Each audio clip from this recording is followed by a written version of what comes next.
Selamat datang kembali pada cerita. Malaikat juga tahu siapa yang jati juaranya. Pada part selanjutnya. Part 4, Pengorbanan dan Harapan.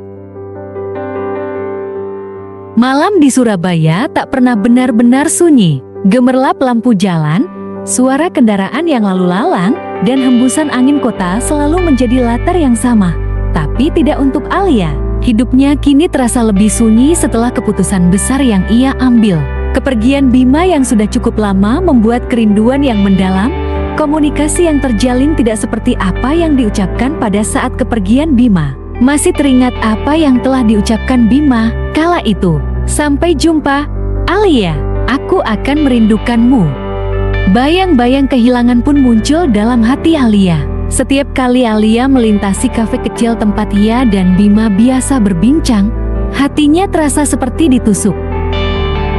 Ia sering masuk, duduk di meja favorit mereka, dan memesan kopi hitam seperti biasa, berharap suatu saat Bima akan muncul lagi dari pintu dengan gitar di punggungnya. Namun, harapan itu selalu pupus.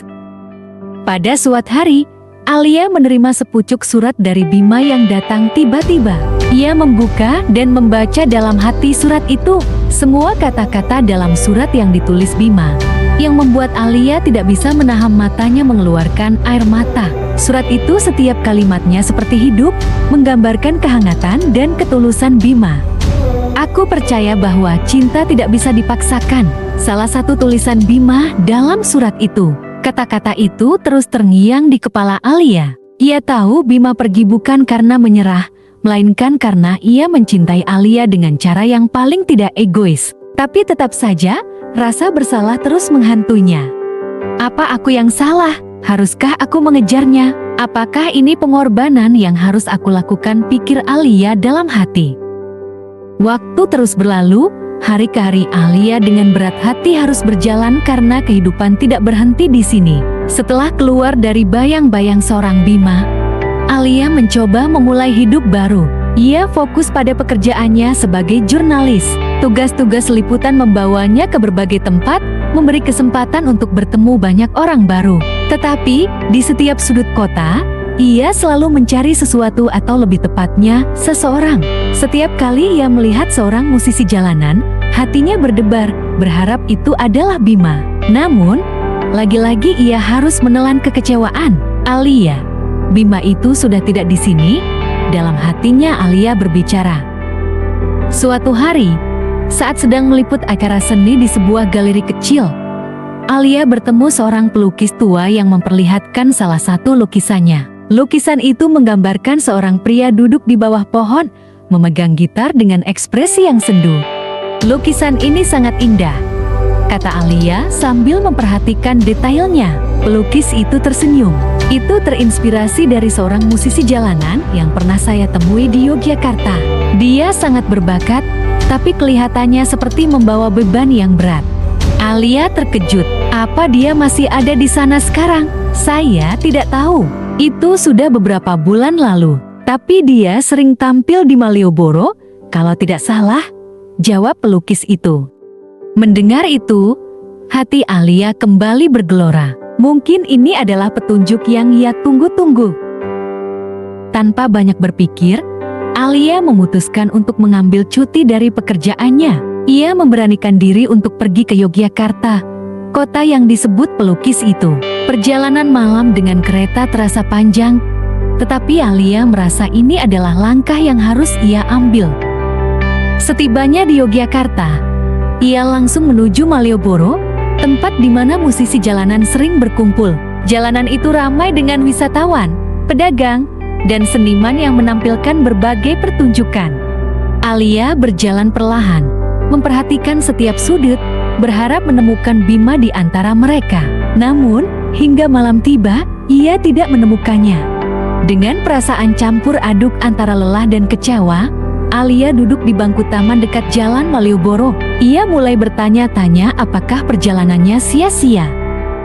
Tiba-tiba, dari kejauhan, ia mendengar suara gitar yang akrab. Ia segera berdiri dan mengikuti sumber suara itu. Di sebuah sudut jalan yang agak sepi, ia melihat seseorang sedang duduk di trotoar, memainkan gitar dengan penuh perasaan.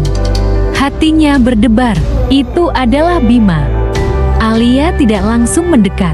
Ia berdiri beberapa meter dari Bima, memperhatikannya bermain gitar. Lagu yang Bima mainkan terdengar seperti ciptaannya sendiri, dan suara itu membuat air mata Alia perlahan menetes.